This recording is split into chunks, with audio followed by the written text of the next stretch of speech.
এক ভয়ঙ্কর বর্ষার রাত। আকাশে কালো মেঘ, বাতাসে হাহাকার। ঘরের এক কোণে বসে আছেন এক বৃদ্ধ, নিত্যানন্দ। শরীর কাঁপছে, মুখ শুকনো। নিত্যানন্দ বলল, বৌমা, একটু খাবার দাও, খুব ক্ষুধা পেয়েছে, সকাল থেকে কিছুই খাইনি। বাবা, আমার কাছে কিছু নেই। দুটো রুটি ছিল, বাচ্চারা খেয়ে নিয়েছে। এই বাড়ি কোনো দানশালা নয়। বৃদ্ধ কিছু না বলে চুপ করে বসে থাকেন। তার চোখে জল। রাত কেটে যায়। পরদিনও ক্ষুধার্ত নিত্যানন্দ কিছু খাবার চান। বৌমা, যদি একটু কিছু দাও, খুব উপকার হয়। আপনি সারাক্ষণ খেয়ে চলেছেন? রান্না তো কিছুই হয়নি। এই বুড়ো মানুষটা আমার জীবন শেষ করে দিচ্ছে। মঞ্জু ঠিক করল এবার এমন কিছু করবে যাতে নিত্যানন্দ নিজেই ঘর ছাড়ে।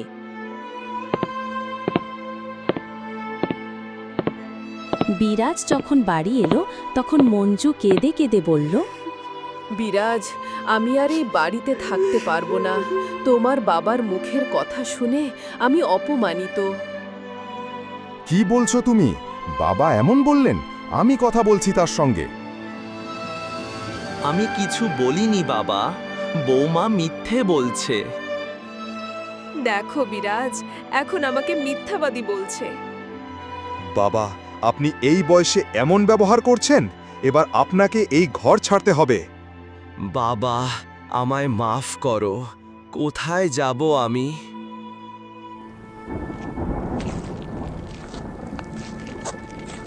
নিত্যানন্দ বেরিয়ে আসে। প্রবল বৃষ্টি, ঠান্ডায় কাঁপছে। পথচারীরা পাশ কাটিয়ে যাচ্ছে, কেউ সাহায্য করছে না। ভগবান, আমার কপালে এই ছিল। কিছুক্ষণ পর একটা চাদরের দোকানের সামনে গিয়ে বলল, বেটা, একটা চাদর দাও না, খুব ঠান্ডা লাগছে। এটা দানের দোকান না, টাকা দাও তারপর চাদর। নিত্যানন্দ মনে মনে বলতে লাগিল, নিজের ঘর ছিল, আজ ভিখারির মতো দাঁড়িয়ে আছি। দুজন লোক কথা বলছিল। এক যুবক এগিয়ে আসতে নিত্যানন্দ বলল, বেটা, দুদিন খাইনি, একটু কিছু খেতে দেবে? চাচা, আপনি আমার সঙ্গে আমার ঘরে চলুন, আমি আপনাকে খেতে দেব।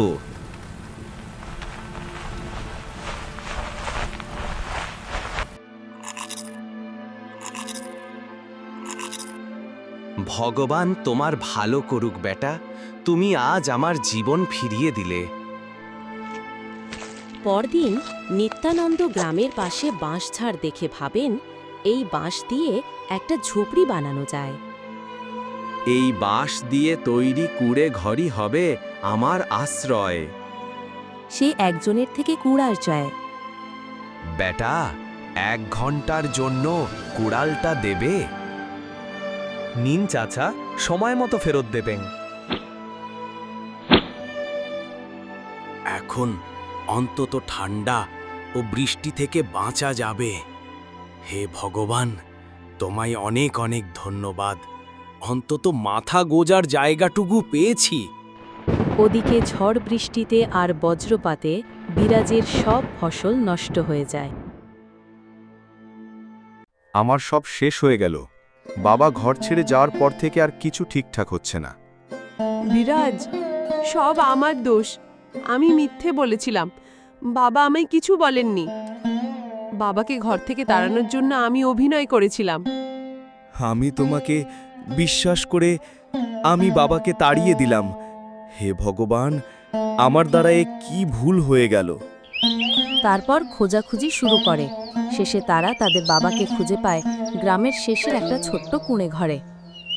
বাবা, ক্ষমা করে দিন আমায়, আমি ভুল করেছি। আমার অপরাধের জন্য আমাকে ক্ষমা করুন। আমি না জেনে বুঝে তোমার উপর অন্যায় করেছি বাবা।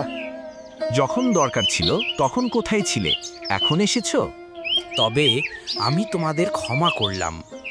ভুল স্বীকার করাই মানুষকে বড় করে তোলে। ভালোবাসা, শ্রদ্ধা ও ক্ষমা এইগুলি একটি পরিবারের ভিত্তি। আমাদের গল্প যদি তোমাদের ভালো লাগে তাহলে চ্যানেলটাকে সাবস্ক্রাইব করে রেখো আর লাইক আর কমেন্ট করতে ভুলো না।